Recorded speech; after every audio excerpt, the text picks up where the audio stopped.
There is something experienced hikers rarely admit out loud. The deeper you go into a forest, the more you start to realize the trail is not the only thing being mapped. Sometimes something else is paying attention, tracking your pace, learning your patterns, watching where you camp, when you sleep, and when you're finally far enough from the road that calling for help stops being an option. 3 men went into 3 different forests. None of them were looking for trouble, and none of them found an obvious threat. What they found was something quieter than that. Something patient. A man in a ranger's uniform who wasn't a ranger. A cooler sitting in a hollow with no trail leading to it. A photograph on a stranger's dashboard of 2 people walking a trail, taken that same day from the trees. Stay with me, because the part that bothers me most about all 3 of these isn't what these men saw. It's what was already there before they arrived. My name is Calvin Marsh. I'm 51, retired electrical contractor. I live in the Ozark foothills in Arkansas, and I know this terrain the way most people know their own block. I grew up here, the Buffalo National River Corridor, Richland Creek, Boxley Valley. I've hiked every ridge and camped every hollow since I was 11 years old. When people get lost in these hills, search and rescue sometimes calls locals, because we know the land better than any map. Which is why what happened in August of 2022 still won't let me go. I went out on a Thursday, solo. My son canceled last minute, work thing, so I drove up alone to a trailhead off a Forest Service road near Richland Creek. 3 days. Small pack, water filter, freeze-dried meals. Nothing elaborate. The first day was fine. Hot. August in Arkansas will still catch you off guard even when you know it's coming, so I moved slow and drank plenty of water. Made camp by the creek, ate early, was asleep before dark. The second day is when it started.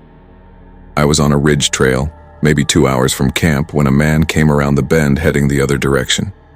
Forest Service uniform, olive green shirt, badge, campaign hat. Everything looked exactly right, down to the boots. He stopped, smiled, asked how the trip was going.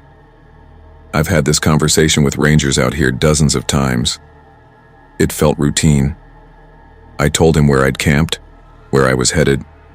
He said he was doing a patrol loop, mentioned he was keeping an eye out for an individual who'd reportedly been in the area. Vague. Nothing alarming. We parted ways. I made it another 100 yards before something nagged at me enough to slow my pace. He hadn't written anything down. Rangers are methodical when they're asking about a person of interest. They take notes, ask for your name, your permit number, your itinerary. This man had asked questions and kept walking, like the answers didn't matter. And when I turned to watch him twice on the trail, he was moving far too fast for a patrol, the kind of pace that belongs to someone with somewhere specific to be. I pushed it down, kept hiking. That evening, back at camp, I heard something that stopped me cold. A radio. The specific static and squelch of a police scanner or emergency band coming from the tree line south of camp, maybe 100 yards out. Then nothing. I sat completely still and listened for 10 minutes. Crickets, creek, wind. Whatever it was gone. But whoever was holding it knew exactly where my camp was. I didn't sleep well. I kept thinking about the man on the trail. The way he'd smiled.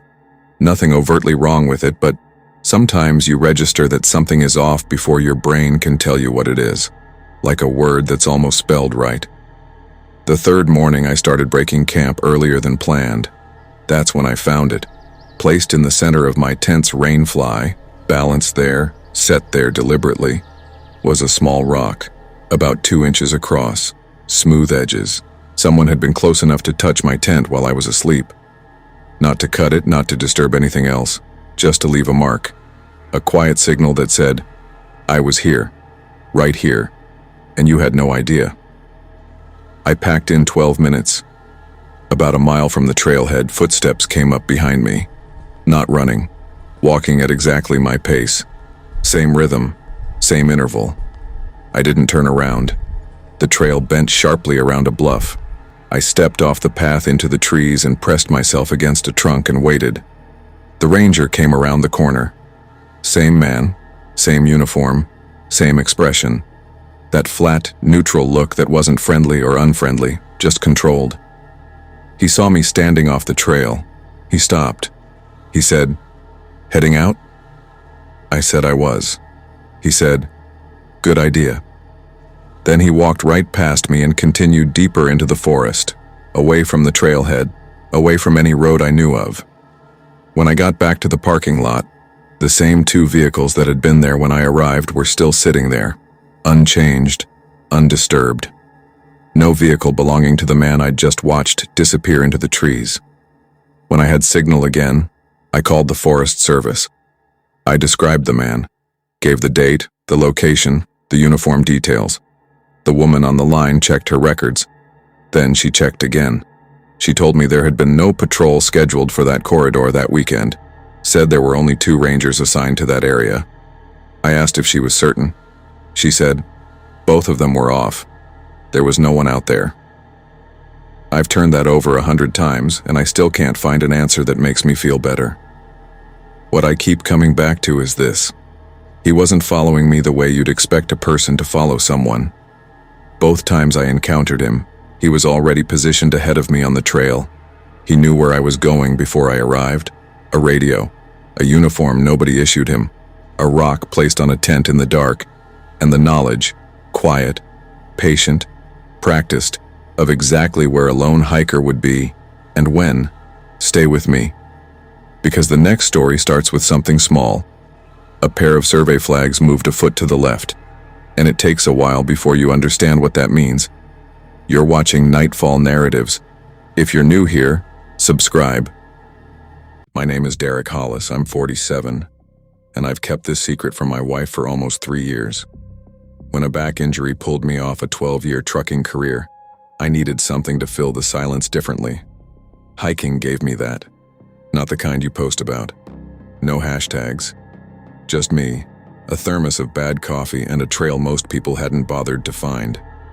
Yari National Forest, Central North Carolina. Not famous. Not crowded. On an October weekend, you might cross 3 other hikers all day. Go off trail, which I sometimes did, and you feel genuinely alone in a way that's hard to explain if you've only ever experienced wilderness from a parking lot. That was the point. I went in on a Friday morning, October 8th, 2021, signed the register at the trailhead off Highway 109 and started hiking. 2 nights, a loop I'd done before. I knew the terrain. The first day was exactly what I needed. Cool air, leaves turning. A long lunch by a creek watching water move over rocks. I made camp that evening near a dry wash, ate, read by headlamp, and was asleep before 9. What woke me at 2:47 in the morning, I memorized the time without deciding to, wasn't a sound. It was the absence of one. All night the forest had been running its usual background noise. Crickets, frogs, the occasional owl. That ambient hum you stop consciously hearing, like a fan running in another room. Then it stopped. Not gradually. Off. Like a switch. I lay still for 30 seconds before I sat up. The sleeping bag shifted when I moved, and I immediately wished it hadn't. Some instinct older than language. I looked through the mesh and scanned the clearing. The tree line, the dry wash, the shadows beyond. Nothing. I told myself it was nothing. Went back to sleep. In the morning I found the flags. I use small orange survey markers when I hike.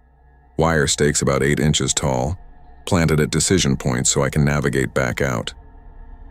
I'd placed 4 since leaving the car. They were all still there. But 2 of them had been pulled from the ground and reinserted about a foot to the left of where I'd put them. Not knocked over, not tangled in brush, upright, deliberate, just shifted. Those stakes go into the ground with a push and they hold. You don't nudge them a foot sideways by brushing past them in the dark. And the positioning, perfectly vertical, perfectly intentional, that didn't happen by accident. I took a photo. I kept hiking. I told myself it was nothing. Would you have kept going at that point? Honestly, dead silence at 3 a.m. and flags moved in the night. Would you have turned around? Drop that in the comments. I want to know where people draw the line. Around noon, I came over a ridge and down into a hollow I hadn't visited before, slightly off my planned route, just following the terrain. And there was a campsite. Old, but not old enough. A fire ring with ash that hadn't been rained on yet. A folded blue tarp rigged between two trees, 6 feet off the ground, a shade structure still tied. A rusted tin can near the fire ring. No tent, no gear, no food. It didn't feel abandoned. It felt paused. At the base of one of the trees sat a styrofoam cooler. White. Closed. I didn't open it. I've thought about that moment more times than I can count. I stood there and I just didn't. Some part of me had already made a decision before my conscious mind caught up with it. I also noticed, standing there in that hollow, that there was no trail leading in, no path from any direction. To find that spot, you'd have to already know where it was, or you'd have to have walked past it many times. I left. That night I made camp at higher elevation, better sight lines. I built a fire, something I almost never do, and kept it burning until midnight. I woke up around 3 in the morning. This time there was sound, and somehow that was worse than the silence had been. Footsteps, not close, 60, 70 yards out, moving parallel to my camp, steady, even, the pace of someone who knows exactly where they're going. I did not move. I did not make a sound. The footsteps slowed, then stopped. I waited 5 minutes, 10, nothing. Then something came from the same direction. The closest I can describe it is a throat being cleared, but not quite that. Just enough sound to carry, just enough to tell me that whatever was out there knew exactly where I was. I lay in that tent with a hunting knife in my hand until daylight. The moment the sky turned gray, I broke camp and moved. 2 miles from the trailhead, I came around a bend and stopped. A man was sitting on a fallen log about 40 yards ahead, facing my direction, elbows on knees, head down, jeans, dark jacket, boots, no pack, no gear. He didn't look up when I stopped. I said, "Hello?" He raised his head slowly. Mid-50s, unshaven. He looked at me with an expression I still don't have a word for. Not startled, not friendly, not hostile, just present, like he'd been expecting me. He said, "You camping out here?" I said I had been. I said I was heading out. He nodded once. Then he said, "Smart." And he looked back down at the ground. I walked past him at an even pace. I did not run. I did not look back for 30 full seconds. When I did, he was still sitting there. Same position, head down, still. I got to my car. I drove out of that forest. I sat in a gas station parking lot on 109 for 20 minutes before I trusted myself to drive home. I never reported it. What would I have said? The photo of those flags is still on my phone. I look at it sometimes trying to convince myself it was nothing. But it's the cooler I keep coming back to. I should have opened it. Or maybe I absolutely should not have. I've gone back and forth on that for 3 years. What I know is this. Someone moved those flags carefully, in the dark, while I was sleeping 30 feet away. Someone who knew that terrain well enough to find a hollow with no trail in or out and set up a camp nobody was supposed to stumble across. The cooler. The hollow. The man on the log who wasn't surprised to see me. I haven't gone back to Yari. I haven't gone into any forest alone since, and I still haven't told my wife the whole story. Take a breath. The last story is about a father and his 17-year-old daughter. It starts as a perfect weekend in the woods. It doesn't stay that way. I almost didn't write any of this down. My daughter is 17. She still doesn't know the whole story from our camping trip in June of 2023. She knows the version I told her, the easier one, the one that lets her sleep at night. This is the rest of it. My name is Russell Vane. I'm 44, high school history teacher outside Bozeman, Montana. My daughter is Mia. The trip was her idea. She'd been asking all spring, just the two of us, a long weekend in the Gallatin National Forest, a chance to disconnect. She's always been an outdoors kid. We went in on a Friday afternoon, June 9th. Got to the backcountry campsite before dark, put up the tent while there was still good light, made dinner, Mia found a salamander under a rock and spent 20 minutes letting it walk across her palm and photographing it from every angle. It was exactly what the trip was supposed to be. The first night, nothing happened. The second day, we did a long day hike, 9 miles. By the time we got back to camp, we were both worn out in the good way, the kind of tired that earns real sleep. We ate, talked by the fire, and Mia was asleep within 10 minutes of lying down. I stayed up a little longer watching the fire die. Clear sky, a lot of stars. I finally went to bed around 10. I woke up at some point in the dark to the sound of Mia talking. I assumed she was on her phone. We'd agreed, no phones after 9. I told her that, half asleep, not even rolling over. She said calm and quiet. I wasn't on my phone. I said I heard her talking. She said she'd probably been talking in her sleep. That was that. I went back to sleep. In the morning, over breakfast, Mia looked at me across the camp stove and said, "Who were you talking to last night?" I put down my coffee. She said she'd heard me, outside the tent, talking to someone. She'd thought maybe I'd run into other hikers. She was stirring her oatmeal like it was nothing, like she was just curious. I had not left the tent. I had not spoken to anyone. I told her that. She frowned and said she'd heard 2 voices, clearly 2, and one of them had sounded like mine, or like something that was trying to sound like mine. We both went quiet. I looked around the campsite, food bags still hanging in the tree, both pairs of boots sitting outside the tent flap where we'd left them. Mine were unlaced.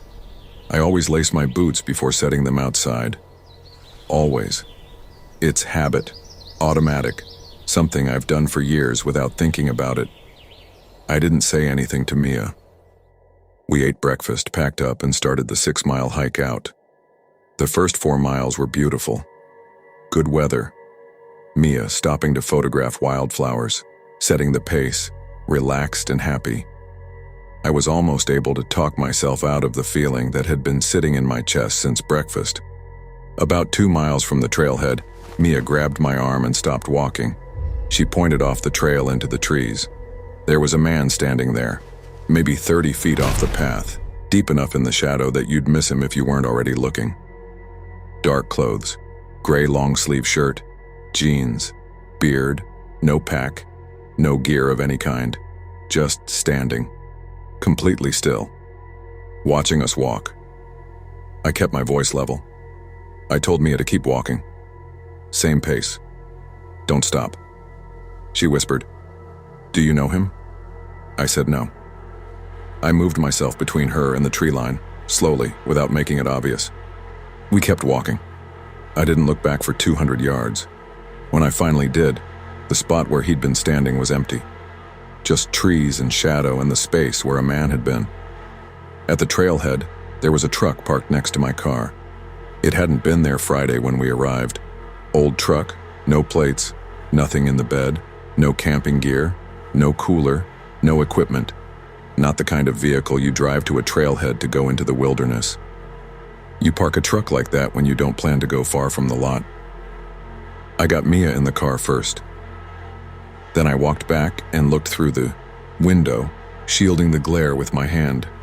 There was a paper map on the dashboard, Forest Service issue, the folded kind, and on the passenger seat, a photograph, printed on paper, slightly blurry, the kind of quality you get when you print something taken from a distance with a long lens, from the trees. I pressed my face close to the glass to make it out. It was 2 people walking on a trail, one adult, one younger. The adult had his hand near the smaller figure's shoulder, walking close, the way you walk with someone you're protecting. I couldn't make it out well enough to be absolutely certain, but I knew. I got in my car and I drove. I didn't tell Mia what I'd seen. I didn't photograph the truck. I know I should have, I know. I reported it to the ranger station. A patient woman took down everything I told her and said they'd look into it. I never heard back. Here's what stays with me. Mia said she heard 2 voices outside our tent that night. One of them sounded like mine, or enough like mine that she almost didn't question it. Someone was standing close enough to our tent in the dark to be heard clearly from inside it. close enough to hear how I spoke, close enough to study the cadence of my voice and try it on like a mask. And Mia, who has known my voice her entire life, wasn't sure. We don't go back to Gallatin. We camp closer to home now, never more than one night, and never without a third person. Mia still asks me sometimes what really happened out there. I tell her I don't know, which is true. I just don't tell her all the parts that I do know. 3 men, 3 different forests, 3 different states.